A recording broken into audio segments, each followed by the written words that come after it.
Are you always giving people the benefit of the doubt?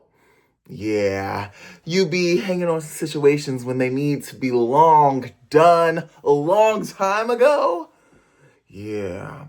Well, this video is for you, okay? Because we're going to talk about being potential oriented. And this is not just for people, this is for situations, anything in life. We're going to chit chat. We're going to get into it because as someone who is very much potential oriented, we need to talk about the downfall that we need to talk about the downfall that we face a little bit because sometimes it's like expectations are here or we see the potential here but the reality is here and it's like, okay, pause. How much are we going to obstruct our view? How much are we going to curve the truth and the reality of a situation and just pretend and live in la la land? Because I feel that it is healthy and I feel like it is good to see the truth in a lot of situations, okay? Well, in every situation, because you need to weigh out the truth and the bad. But anyways, let me introduce myself a little bit. Hi guys, my name is Branson, and I love making videos here. I make videos every single day, actually.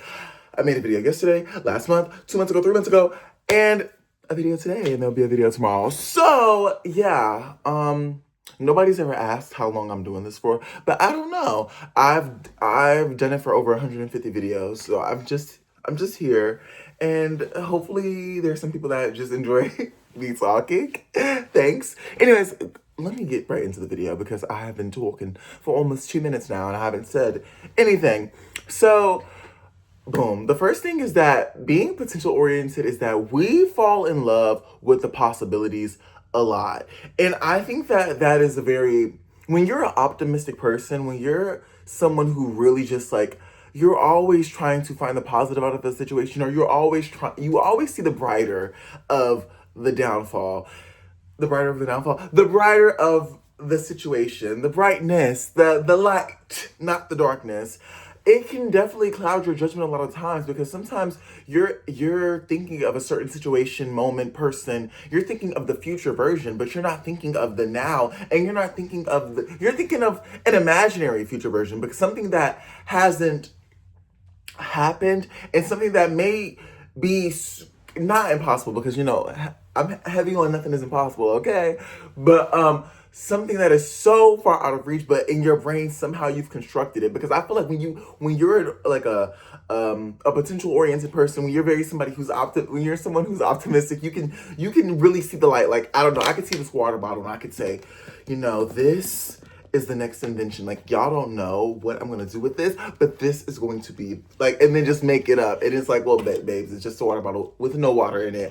And I'm over here making an elaborate plan about how this is the water bottle that's going to be on billboards across the world. And I'm just like, okay, right. So why would this one and not anything else? And I just think that our brains, since they're so, I think it's kind of like a fixation thing. Not fully that, but kind of just it really keeps your brain active and it keeps your brain hopeful. And it really just makes a lot of things more interesting than what truly is in front of your face. So just be careful with that. For my people that really just love seeing the brighter or the future, the big of everything, because I am you, I am like you. And a lot of these videos are really me talking to myself, okay, guys? So don't think I'm no expert on anything. I'm just an expert on my life and what I go through and my own being and what's in my head. That just things within me. But as far as everyone else, we're just talking like a good friend, old chat, a good cup of coffee. Because sometimes your friends be telling you things that are very correct. Sometimes your friends just chat and you be like, girl, I'm not listening to what you say, okay?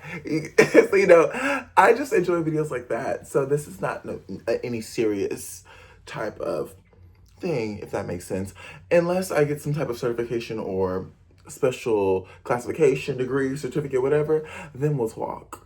I do have a degree, but it's not in this. Anyways, okay. So yeah, the next thing, I repeat myself a lot, is that potential can make you ignore the reality. And that's the truth. It's like, I'll give an example. So I'll use person for this thing because I feel like a last example I gave was a situation, but I'll use a person for this. So for me, for example, I had a friendship in the past that loved this friend down, and obviously hopefully you love all your friends that you still talk to like till now. But it was just this certain friendship. It was such good energy, such amazing connection, vibration so high. Like anytime I was around this person, I would feel so good. Like love the energy. And then one day, I don't know when, I don't remember the shift, but I just started noticing a pattern. And the energy started shifting towards me with this friendship. So whenever we were together, energy was so good. But you know, this friend would kind of flake a lot and also just not really show up when it was things that needed to be shown up for. And I would always like blow it off and say, oh, well, they have a good heart. Or, you know, things come up. But then when it started becoming a repetition and I allowed those patterns to keep happening, so it turned into one flake to maybe another situation where they didn't show up when it was something that needed to be shown up for. And then it became more and more and more.